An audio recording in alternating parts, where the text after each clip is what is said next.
take to the field.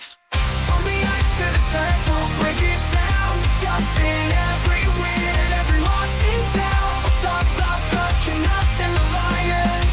We are your irrational fans. We are your irrational fans.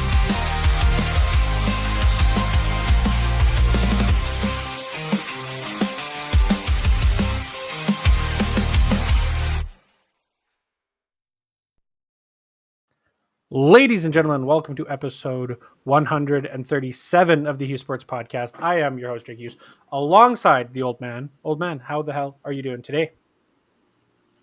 I'm posting. I'm doing amazing. Hola, amigos. Coming to you live from Isla Mahela still, and life is good. How much longer are you in beautiful Mexico for? Shit, I don't know. When do we come back? Saturday. What day is it? Today's Tuesday. Okay, so we come back. We leave Saturday. We screwed this up. We being Angela and I, we screwed this up because we literally catch our flight when the Western Finals starts.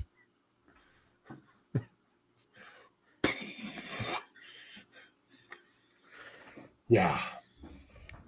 When the Western Final starts or Eastern Final? Western. Yeah. Oof. Well, Yeah. depending on who you're flying with, so a lot of the time they will have some they'll have internet or Wi-Fi that you can just watch the game on. So at least you'll be able to watch the game. Well, hopefully we can watch it. We better be able to watch it because that would really suck if we didn't. Yes, it really would. And I have to work, so I'm going to be listening to the game from my phone for all of it, unfortunately. But we'll get into that because that's what happened this week as well. We didn't talk about this before the show went on the air. Did you want to start with the CFL and then talk some Canucks later? Or we want to start with the Canucks and then move into the CFL? Whatever you prefer. You're in charge. I'll leave it up to you. You guys heard that here. He finally admitted it. I am in charge. So let's talk about the thing that I'm more knowledgeable in and have more thoughts on this early season. It's the Vancouver Canucks. We talked about it last week, but the injuries last week have been killing the Vancouver Canucks. I was looking it up today, and we have had in 14 games, how many different players have played one game or more? Do you think? Oh, how many have played or how many are off hurt? I think we got 9 or 10 off hurt. I think we're I think we're down to 8 now or 7. Oh, are we? Hughes came back. Hughes came back, but so yeah, including every player who's played one full game with the Canucks. How many players do you think have put on the Canucks jersey this year? 50. Okay, why you got to throw out a ridiculous number? Like this isn't a football roster. It's not a 53-man roster here. I don't know how many. There have been 30 different players. Holy crack. And there What's have a only roster? Well, you've got your 2 goalies, 3 defensive pairings, so that's 8. I didn't just tell me how many. No, I'm doing math. 20. 4 lines of 3, so 12. So 20 That's players. 12. Okay. So we've had 30 players skate for the Vancouver Canucks this year. That's crazy. Only 10 have played 14 games. That's crazy. It's ridiculous. Ridiculous is what it is. But Ridiculous. amongst all that, the Canucks are somehow a 500 hockey team after winning in spectacular fashion in overtime last night against the Nashville Predators. Wasn't that a pass? Holy. Talk about just a chip over and boom, backhand into the net. Yes, I was sleeping. I saw it on the highlights. Well, it's late where you are. It's like it's a 3-hour time difference from Vancouver to your time. Now it is. Yes, it was 2. Now it's 3. Yes. And God forbid, like, you would have had to stay, like, the game would have started at 10:30 p.m. your time. So the game would have been over at 1:30, 2 o'clock in the morning for you. And you're old. Like, that's well into your beauty sleep hours. Well, that's well into my beauty sleep. Now is into my beauty sleep. It's 9:05. I said to Angela, it's going to be 10 o'clock. It's like, this is the latest we stayed up since, the Blue Jays game. I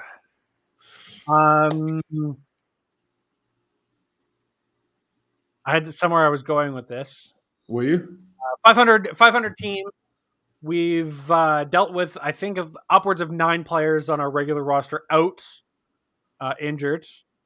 Hughes came back, and again, 7 wins, 7 losses. Yeah. To stay in there. And I mean, Hughes was only out for 4 games. We went 2-2 in those 4 games. So really, I mean, if someone would have said in the first 15 games or 14 games we'd be 500, I'd be saying, okay, I don't mind that. We're hanging in there. We're only 2 points out of first place in our division. It's so, we are 2 points out of first place, but we're also not in a playoff position right now. No, which is weird. I don't understand it. But anyway, it's because there's so few games that have been played, right? Yes, like we've played 14 games. The Stars have played 12. Yeah. The Ducks and the Knights have only played 11, and they've gotten the same amount of wins that we do. Yeah, who knows? But all I know is at 500, I'm okay with that. I am. If we can hang on until at 500 until we get healthy, then we're going to be at 75%, and we're going to both be laughing. Well, and that's a question I want to pose to you, is because we've always talked about it. The American Thanksgiving is kind of that deadline for what your team is actually looking like, because you're going to be at about 25 to 30 games played by American Thanksgiving. So you're going to have a kind of a picture of what your teams look like. There have been very few teams that have been out of a playoff position that have made a playoff position and gone on a deep playoff run in like the last 7 years or something like that. Where do you think the Canucks need to be by that American Thanksgiving, which is 3.5 weeks from today, 3 weeks and 2 days? I have a question. Why are you staring off into space and not paying it? Because I'm looking at stats and I'm pulling dates up. like what a good host does is I'm getting stats and I'm teeing you up with questions. I'm like, where is he, folks? What is he doing? He's like, blah blah blah blah blah. Well, I'm looking at you here.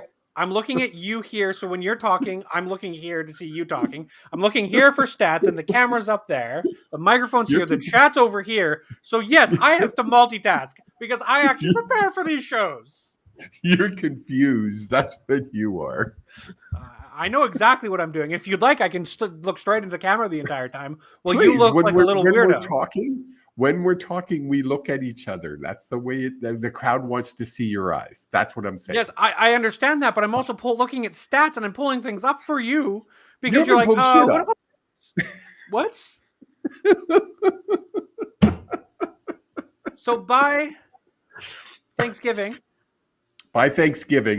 American Thanksgiving, 3 weeks and 2 days from now, where do the Canucks need to be?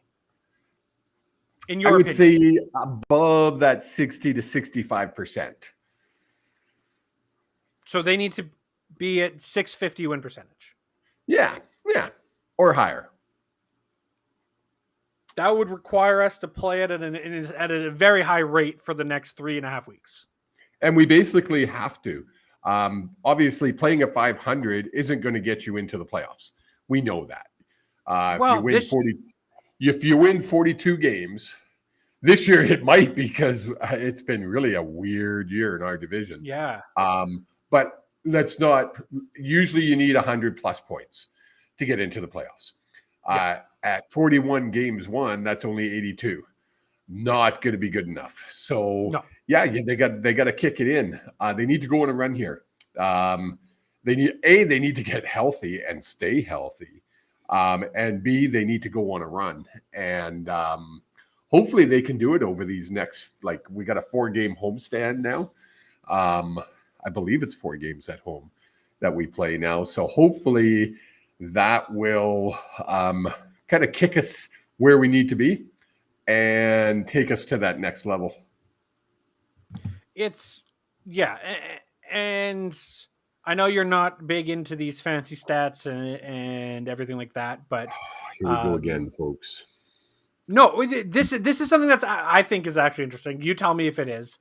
The strength of schedule that we've played so far has been relatively weak. What does that mean? So that means it means we've played weak teams. We've played weaker teams.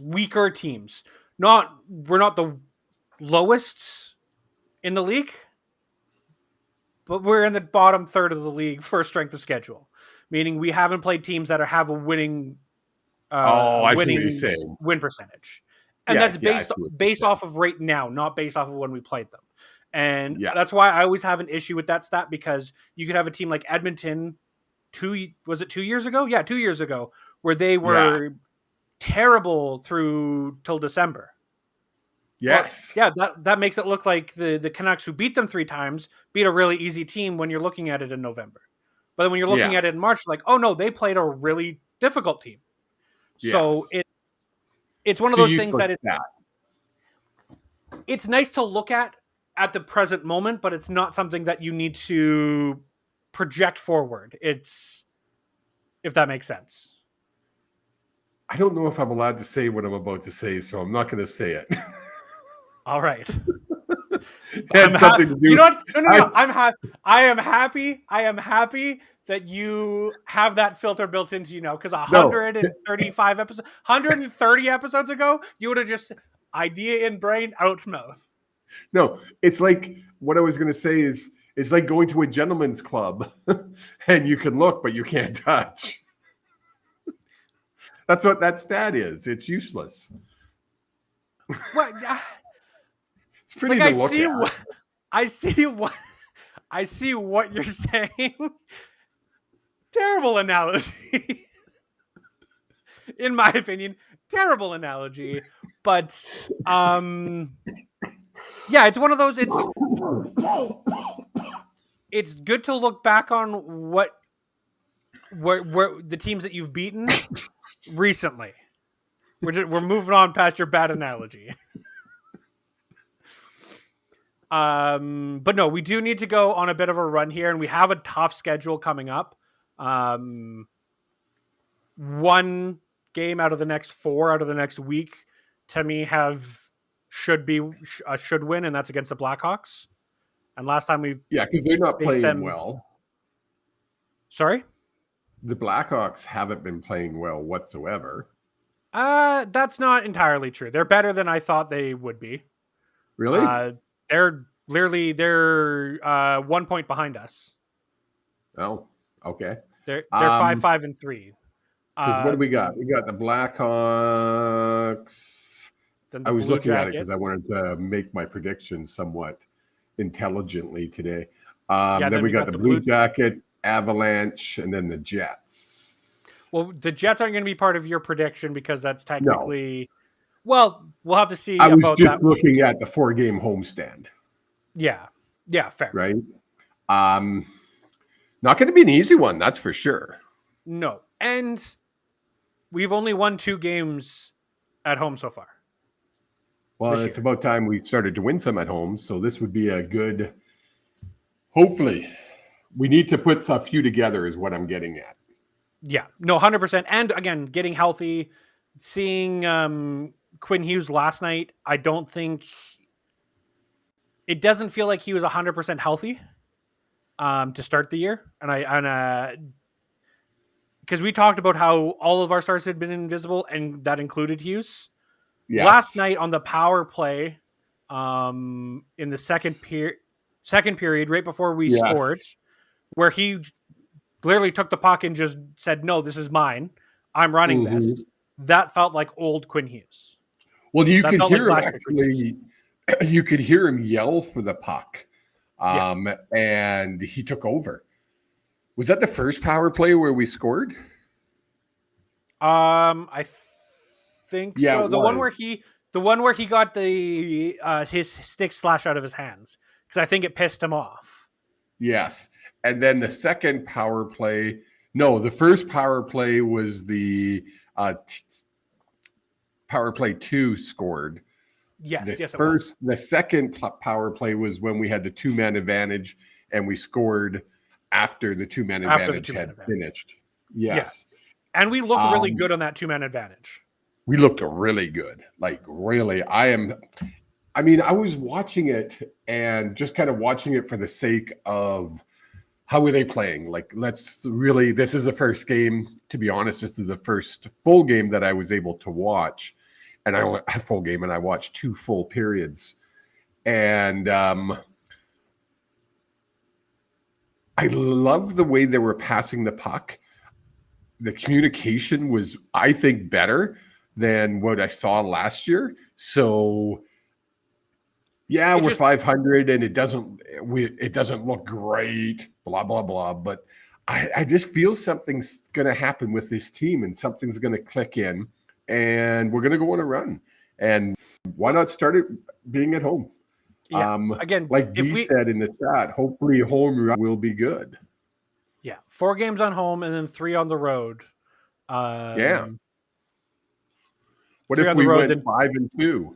That would be okay.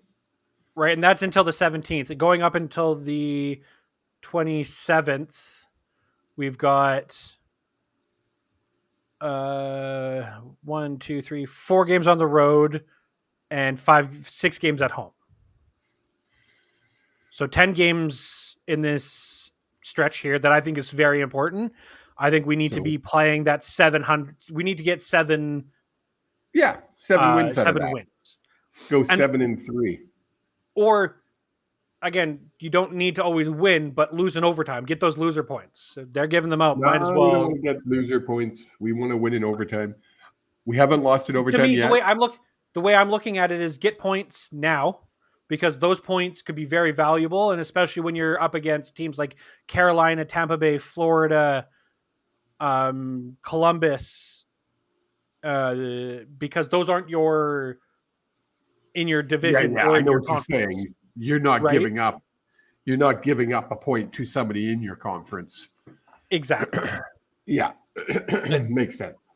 So it'll be very interesting to see what does happen with the Canucks here. Again, I think these next 10 games are going to be not detrimental. What's the word I'm looking for? Like I can get in your brain. How management is going to determine what this team is and what their next steps are. If we go 5-5 and they're a 500 team, okay, are we going to make a big move to try to do something? We would have to at that point. But seriously, we would have to. But is that big move selling a player and getting a bunch in return and stocking up the draft cupboard? Or if we go 7-3, like we're saying, is that big move? I still think that the Rutherford and co are making a big move. It's just going to determine what that outlook looks like. Yes, and it really comes down to, as well as, and I haven't heard anything about Cheadle at all. And I don't know if when he's supposed to be back. I haven't heard if he's coming back, et cetera. They've been really quiet. So that's going to determine a lot, because if he's out, who's number 2? And Reichel has stepped in and has been playing that number 2 role, and I don't think he's looked out of place. Actually, I want to pull up his stats because I think he's looked quite. My eye is starting to twitch. Why is your eye twitching? Exhaustion usually. No, that's not good. If we see Jake starting to do like the and fall over, can someone call an ambulance for him? Because I can't. I'm in Mexico. They'll come here. 41.3% in the face-off dot. That's not good. Which better than better than what we had without him. Like Nils Amon wasn't winning any faceoffs. Teddy Bluger's out. Like, you know what I mean? He's the next best replacement. And I think his speed with Brock is really going to help Besser. Well, let's hope so. And honestly, let's hope Hedl gets back, because then if we can have a line with Reichel on the wing, Hedl at center, and one of DeBrusque or Brock on the wing, I think that's a solid. Even if you deploy them as a third line minutes, where they're not, where they're more of an offensive driver than anything else, I think that would be key for this team. What do you think of having Kane on the line with Pedersen? We talked about it last week and probably the week before that.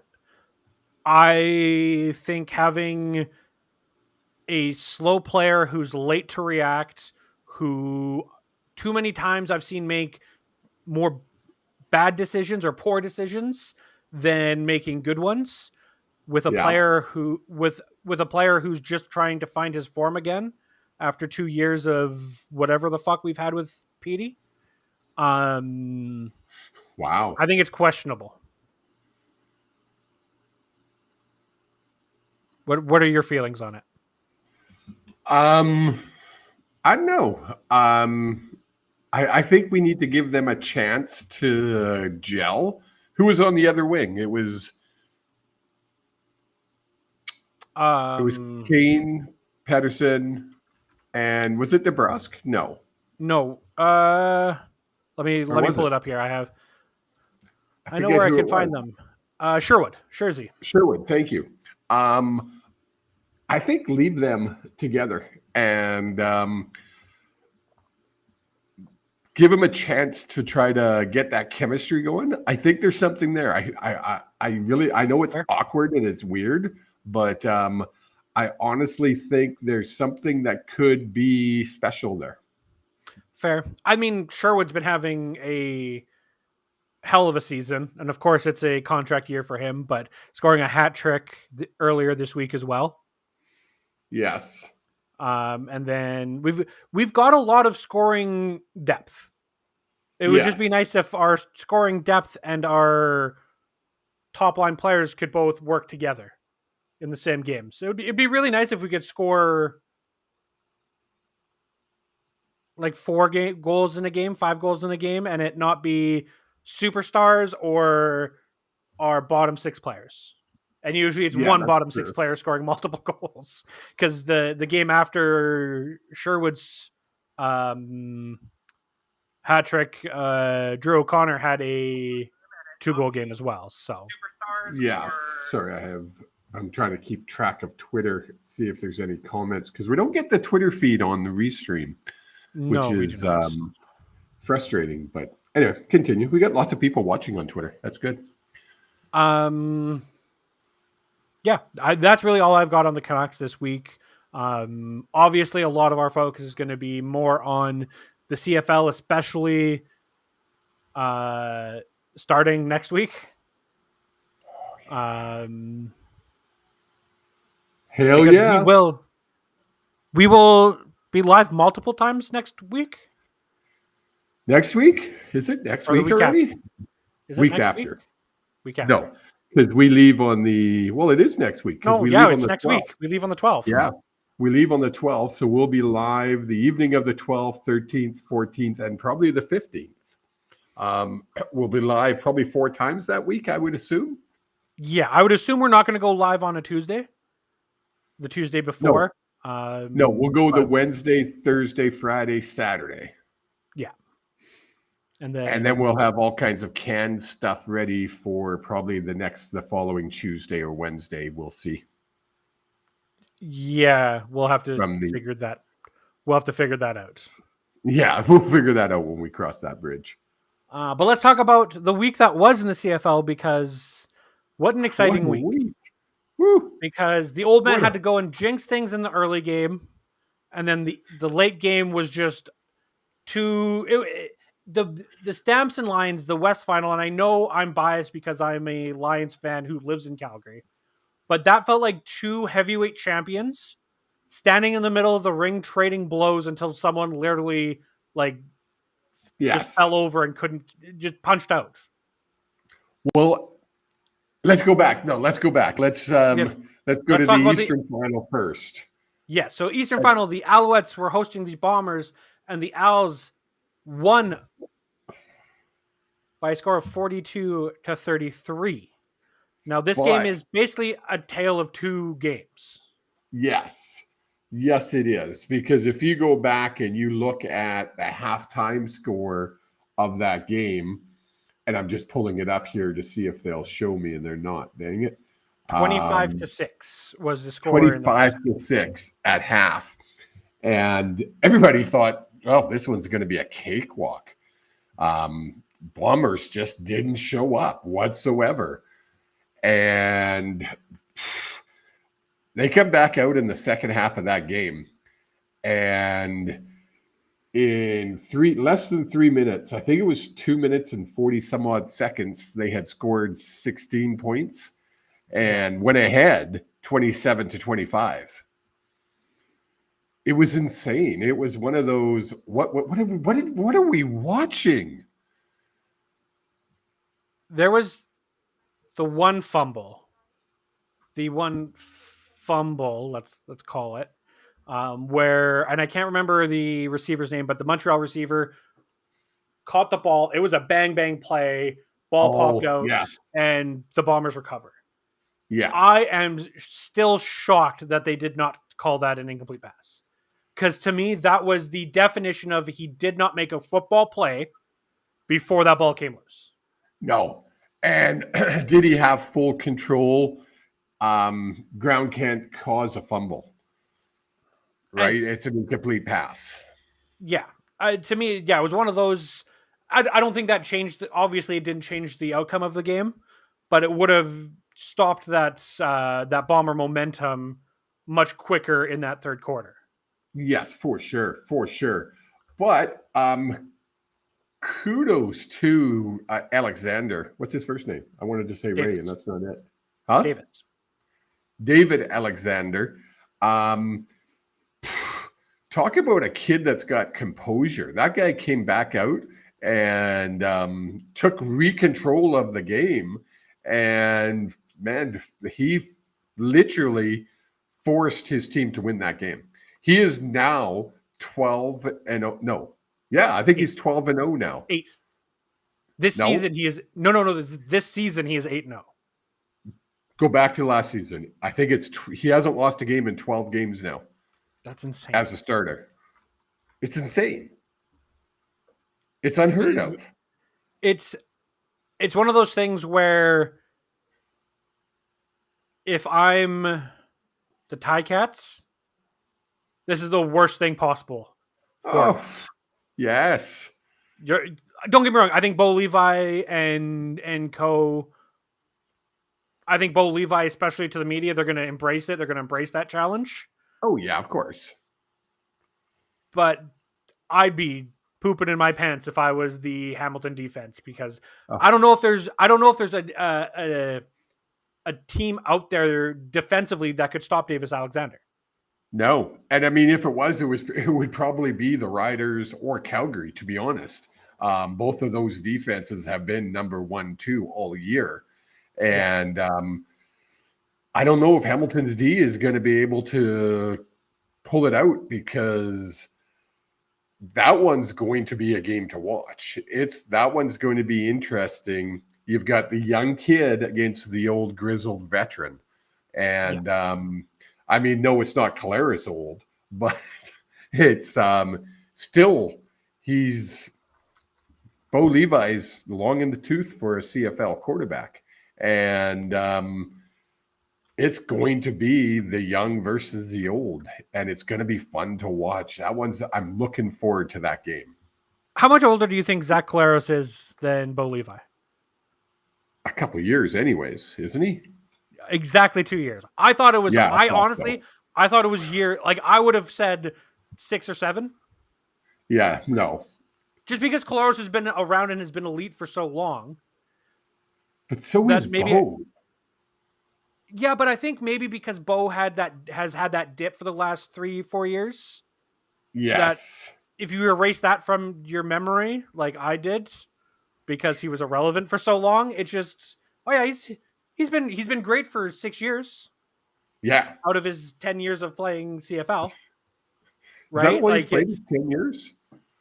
Played I more would than that. assume that's Bo? No, I think Bo's probably pushing 13, 14 years now. Isn't he? let's He's find out got to here. be. Got to be. He's got to be up there. How many years Got did you to be. say? 13 or 14 years. He dressed in 2012 Yeah, it's for the 13 Calgary years. Stampeders, so Yeah. 13 years.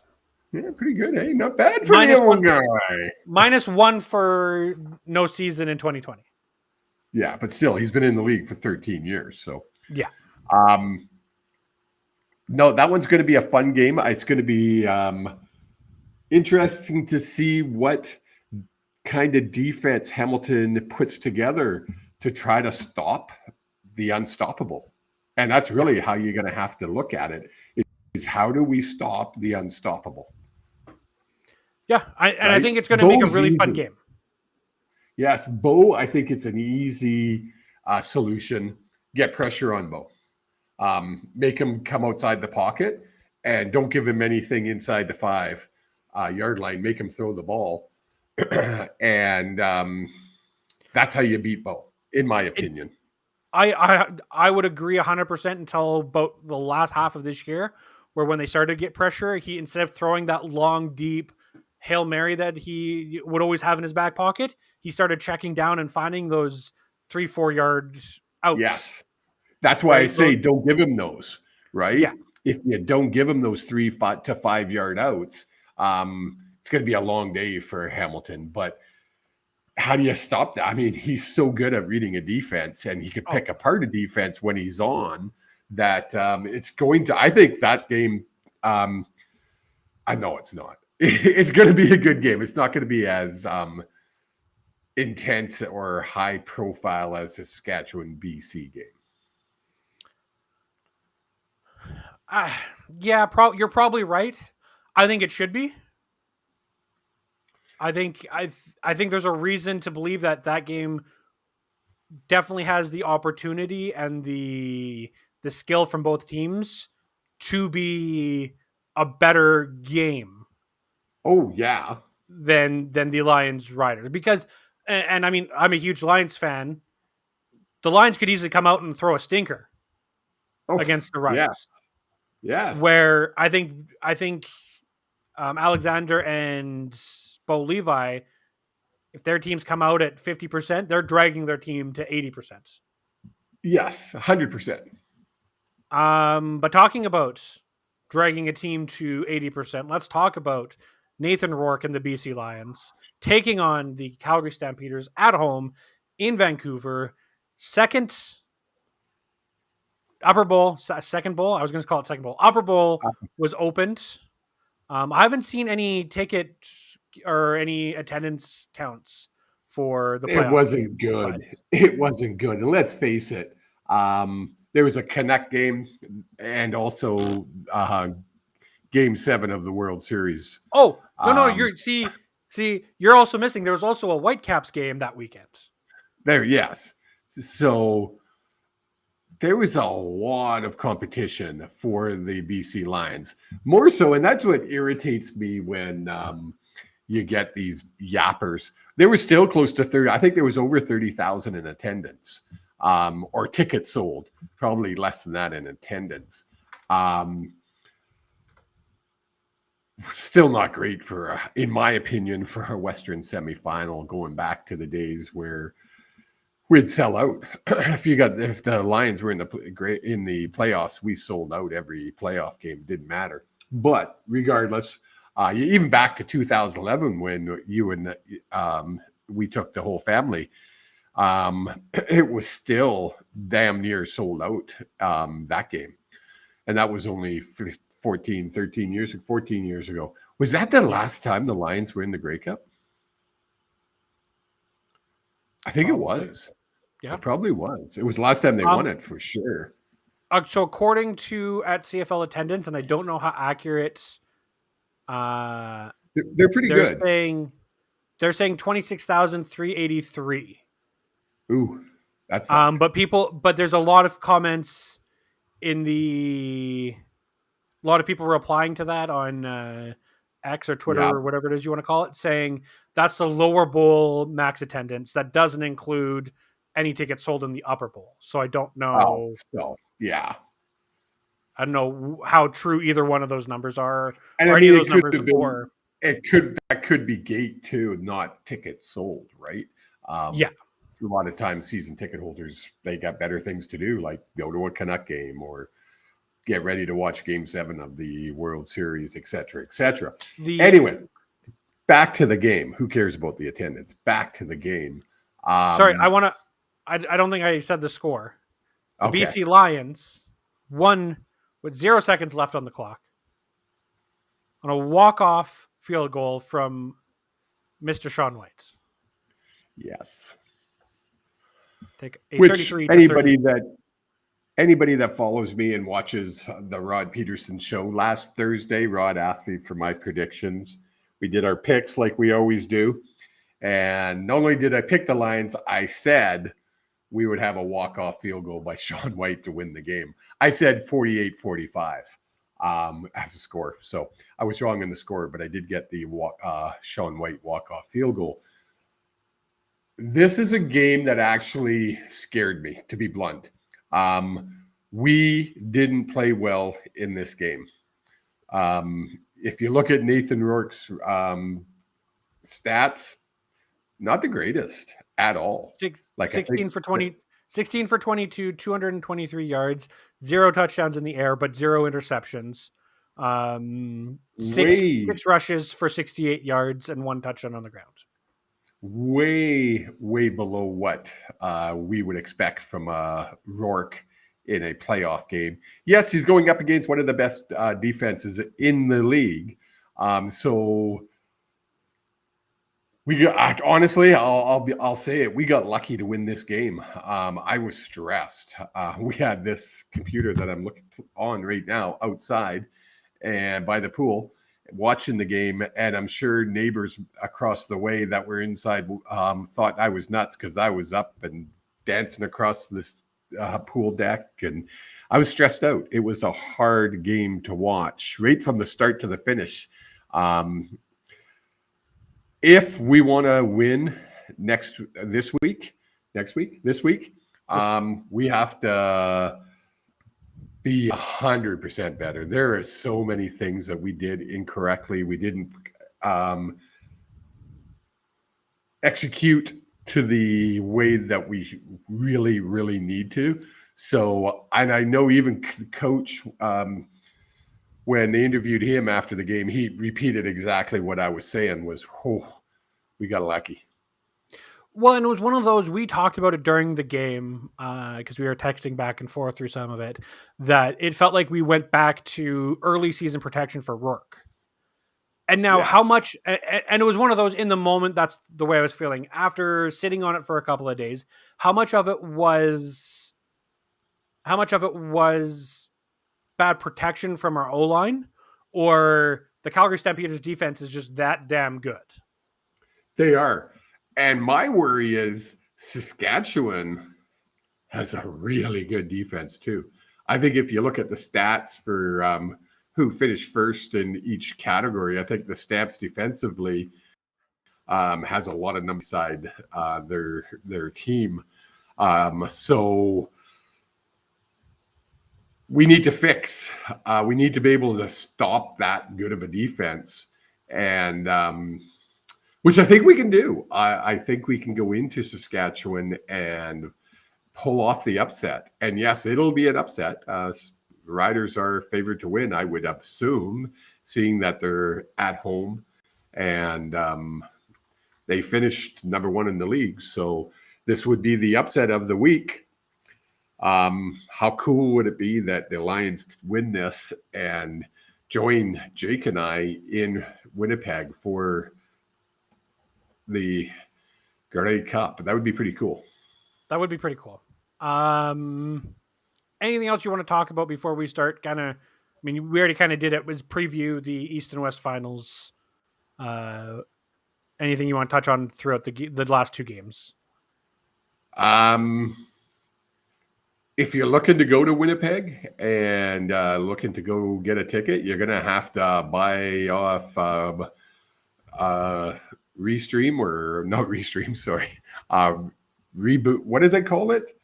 They don't have scalpers anymore. You have to resell. You have to get a resale ticket because the Grey Cup is officially, once again, sold out. 30, I think it's 30. I don't know what that holds. 33,000, 34,000. So I think it's going to be cool to see how much tickets are going to go for, because a lot of those tickets are going to go up, especially if the Riders get in. Bomber fans are just salivating at their lips, hoping the Bombers get in so they can sell their tickets at a very high premium. And they will. It happens every year. So I don't want people, they're selling their tickets. Oh, look at it. Happens every year, folks. That's called the free market. Well, and not just that, but also like Princess Auto Stadium is one of the premium stadiums in the CFL. Yes. And the Winnipeg fan base is one of the more diehard football fans rather than Vancouver. And comparing the two, Vancouver also, I mean, if they sold out, they just open up more seats because they have the capacity to do that because the stadium is so big. Yeah. But a lot of people don't realize when they're talking numbers, it always looks half empty. Yeah, and it's still 8,000 to 10,000 more than Calgary or Edmonton that gets in their stadium.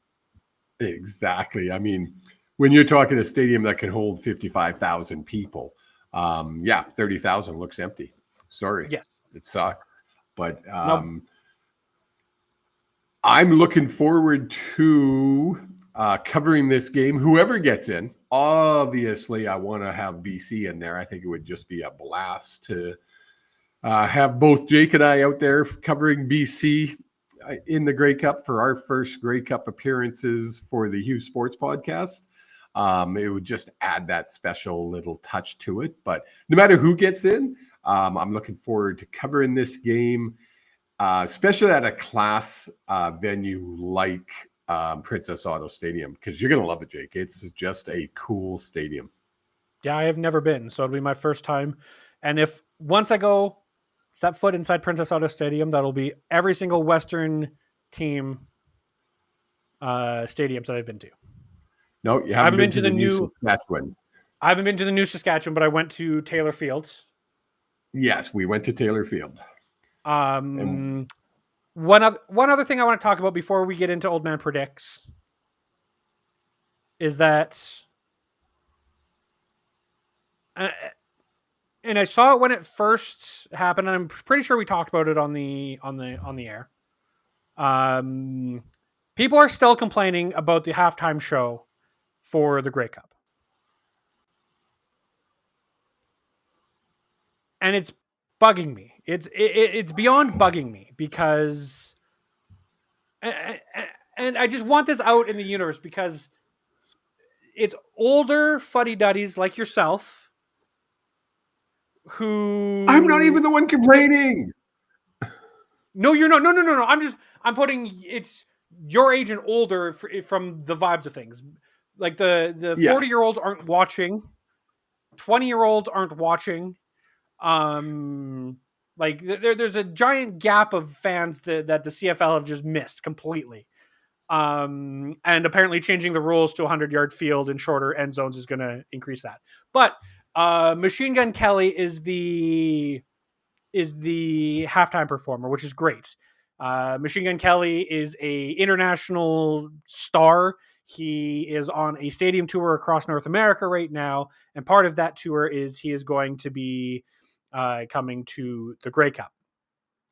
The fact that there's all of these people complaining and bitching, being like, they should have more Canadian content. Yeah, that'd be great. 100%. I agree. They should have as much Canadian content as they can. But you know what's going to get a 25-year-old to that even a 15-year-old to a 25-year-old interested in watching, putting on a concert in the middle of the game. You want to know why BC sells out their first game so much, their season opener? It's not because people are super jazzed about the BC Lions. Half the people there are jazzed about the BC Lions, but it's because they've brought in names like Snoop Dogg, One Republic, huge names, and 50 Cent. You know what none of these guys have in common? Or what all of these guys have in common? They're not Canadian. But you know what? It sure packs the place, gets people tuned in and watching. I would love to see the TV numbers of those pre-games when they're showing Snoop Dogg on the social media numbers, because I bet you any money those social media numbers and those viewership numbers are a lot higher than would be if it was just BC versus X team for the season opener. Couldn't have said it better myself. As a football fan, who cares? As a promoter of a festival, you want to try to get as many eyes on your festival as humanly possible. Thus, they're having Brad Paisley play on Friday night. Going to bring in huge crowds to the festival area. They're having all kinds of cool entertainment all through the week. And yes, at halftime, they're having Machine Gun Kelly, otherwise known as MGK, going to be playing. And you know what? If a couple 100,000 extra tune in just for halftime, cool. Because you know what happens? You get those 100,000 extra fans, and if the game is close and good, and all four teams have a chance of those games being very close, maybe they'll leave it on after the commercial break. And you know what might happen is, it's a 42-40 game. What is this? Yes. Or people down in the States who don't know what the CFL is. If I'm the CFL and I don't know if they're doing this because I'm in Canada, they should be blasting the fact that you can watch a Grey Cup on CBS Sports where available, or CFL Plus, and like using MGK as the hook. Yes. Because you know what's going to hook you know what's going to hook someone? Oh, football game with MGK. I mean, I don't know anything about these two teams, but it's like their big final trophy. Let's turn it on and see what happens. And if you convert 1% of those fans into people who view on a regular basis, that's a positive, because you do that year after year after year after year after year. That's thousands and thousands and thousands of more eyes on the sports. Exactly. But we need to change the rules so it's more American friendly. Well, you know, as you were talking, I'm looking at Twitter, and I'm like, okay, we have 55 people watching us on Twitter alone, and that's actual numbers, folks. They're watching. They didn't come to watch us because Hughes Sports Podcast is a huge draw. They came to us because we hashtag Vancouver Canucks, we hashtag BC Lions, we hashtag CFL, we hashtag the Grey Cup. So we're promoting more than just us in order to get more viewers to watch us. It's like when we had Sean Millington on. Yeah, it was great to be able to chat with Sean Millington about what he's doing now. But you know what's even better is getting all those eyeballs that were like, oh, Sean Millington, I haven't heard that name in a while. Let's see what he's up to. And you know what? If 100 people tuned into that because Sean Millington was on and we get one extra viewer a week, that's huge for us. Huge. Speaking of big names, we're gonna, when we're at the Grey Cup, our plan is to have some big names join us every night, maybe multiple big names nightly. We will keep you updated as we go. It's kind of all fluid right now, we'll say. Is that a proper definition? That is the very proper definition, seeing as we were talking beforehand on, okay, well, what about this contingency plan? Well, what about that? Do we do this? Do we do that? So, folks, Stay tuned. We're going to have some hopefully big names on the show. If not, then we're just going to have us and we'll do a whole bunch of hashtags and you'll come watching us anyways. Yes. Now, it is time for everyone's favorite segment. And this one might be a little bit longer. This one might be a little bit longer than other segments because it is East and West final in the CFL. So only 2 games to cover, but lots to talk about in these 2 games. But it is time for The Old Man Predicts.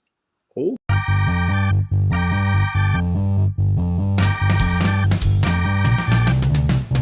It's time for The Old Man Predictions. How well did he do? Do-do-da, do-dee-do. That is right, everyone. It is time for The Old Man Predicts. How well did he do? Do-dee-da, do-dee-do. And last week, when it comes to the CFL, the old man went a perfect 2 wins, no losses. And I have separated the records because regular season and playoffs, 2 different records. Finished the CFL season at 51-30. Playoffs, perfect 2-0. And we're going to be a perfect 4-0 after this weekend, folks. Take it to the bank. Bet your mortgage. Do not ever take this advice as betting. If you do bet, use your game sense. Don't listen to anything the old man says. I feel like I have to go into like lawyer mode sometimes when you're here. Like my brain has to go into how can we say these things and not get in trouble. Oh, that's funny. But yeah, so we have the East and West finals set in the CFL playoffs, the Grey Cup playoffs. We have the Lions taking on the Riders and the Alouettes taking on the Ticats. We did talk about these games a little bit, but let's break it down a little bit more because at noon Pacific time on Saturday, November 8th, Montreal and Hamilton in Hamilton, and the road team is the favorite. Oh, really? By a 2.5 point spread, giving them a 59% implied win probability. I could see. I mean, it's going to be a close game. I'm going to stick with Hamilton, though. And I think it's going to come down. It could be a walk-off field goal again. It could be that close of a game. Sorry, one thing I wanted to talk to you about in that Whyte walk-off field goal situation. I was listening to the radio because I was at work and I'm not able to watch a screen while I'm working. Not even supposed to be listening, but that's okay. What they don't know won't hurt them. Hopefully they're watching. I'm not at work. They can't give me shit. There you go. There was a lot of talk of, okay, well, we need to get the ball to the 40-yard line, 50-yard line, so that way Whyte has a chance at kicking the field goal. Yes. Not once did Julio Caravetta or Bob Marjanovic ever bring up the fact that get it to our own 50-yard line and just boot the shit out of that ball. Why? Why is that like the play calling also didn't line up with that? I understand you want the chance to kick the field goal because if it's down and it's pegged, you have a better chance of kicking it through the end zone. I get that. There is no rule stating you can't line up a field goal from your own 50-yard line and angle it out at a 45-degree angle to get that rouge. Louis did it. Louis did it more than once in his career where he didn't care if he made it. He just kicked it as hard as he could, lined up as a field goal. Louis was also in a different era, though, where he was the punter and the field goal kicker and the kicker. Yes. I have to go back to that. Let's go back to that game because there was 2 plays that shocked the hell out of me in that whole game. The first one we didn't talk about was Calgary's mismanagement of the clock in the first half, where they had the ball, I think, at the BC 20, and they had time. They could have just down the ball or throwing an interception or an incomplete pass, tossed it out of bounds, and still had time to kick a field goal. But instead, he ran around. He could have spiked the ball. He literally, like, it's not something we you can't see. spike it here. Yes, you can. You can get called for grounding and lose your down. Run a screen pass. As long as there's a receiver in the area, all you need to do is have your throw it out. But that could still take time off the clock. Yeah. To me, but the way he scrambled and then threw it, and I was laughing. I was like, what the hell? Caravetta and Marjanovic literally were in shock at what happened.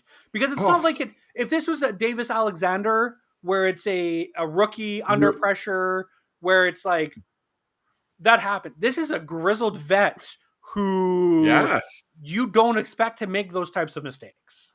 No. The other one that might shock you there, where I was like, what the F are they doing, was the Lions' last drive, the very first play of the last drive. And they had 30 some odd seconds to get into a field goal range. And they were on their own 20, 10, whatever it was they started at. And it was a running play. I don't hate that.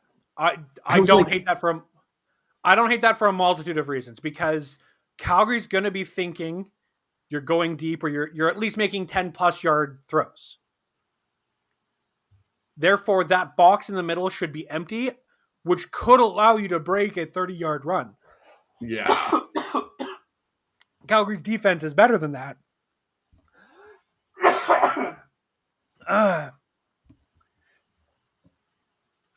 As Jake dies here and drinks more of his moonshine out of his bottle there, I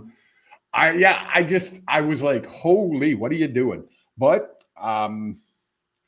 they didn't get a lot of yards. I think they got 5 to 6 yards on that run. And then they came back, and 2 plays later, they're at the 30-yard line. And holy, what a game. That was fun to watch. It was. But okay, let's go back. Yeah. Squirrel. Let's go. We got distracted there. Let's go back. You have picked the Hamilton Tiger Cats to win the game, and then we have at 3:30 Pacific time, BC Lions taking on Saskatchewan Roughriders in Saskatchewan at a 3.5-point favorite. The Saskatchewan Roughriders have a 63% win probability. Yeah, I figured they'd be definitely favored. I didn't think it would be that big of a. How many points are they giving them? 3.5. Okay, no, that's fair. I'm still gonna, of course, take my Lions just because they're my Lions. And again, it's going to be a close one. I think it's going to be a 3-point game. The big thing is the Lions really, really need to control that front line, the defensive front line, to give Rourke that protection he needs in order to because he needs 300+ yards passing to win this game. He needs closer to 400, in my opinion, but minimum 300 to make this one work. And so it's going to be interesting to see. They've got a tough mountain to climb here, but I think they can do it. Let's go. And then we still need to get your predictions on the Vancouver Canucks. Gosh, I don't know what happened. I got something stuck in my throat there. We're going to include the Tuesday game because we will not be live on Tuesday. So we're going to include the Tuesday game in this. So we have the Blackhawks, the Blue Jackets, the Avalanche, and the Jets all at home on a 4-game homestand. The old man, I believe he's showing 3-1 with his fingers, but I need verbal confirmation. 3-1. Let's go on a run here, folks. I think they can do it. I think they can. We need some momentum, and I think this might be just the right time to do it. And this week, for the old man predicts that in the CFL it will be the Hamilton Tiger Cats and the. Why did I put Riders? What am I doing? And the BC Lions. It's because I said Riders while I was typing it. My goodness. the Ticats and the Lions will win, and that the Vancouver Canucks will go 3 wins and 1 loss. And just to update everyone on the Old Man Predicts Hockey, he is currently 0-4 for this week, or for this year. Hard, and I will say this, hockey is a lot harder than it is football. I don't like the way we do this because it makes me look bad. But if you go on a run here where you get 3 or 4 in a row, you'll be laughing. You'll be like, I'm the greatest alive. So, if my CFL predictions come true, we can refer to the Grey Cup as the Cat Cup.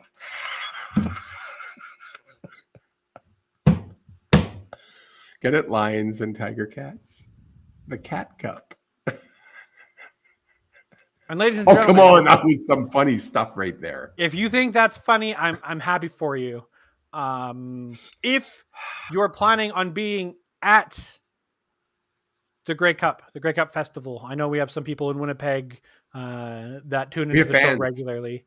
If you are going to be there and you see us, do not be afraid to stop by and say hi. We'll be more than happy to.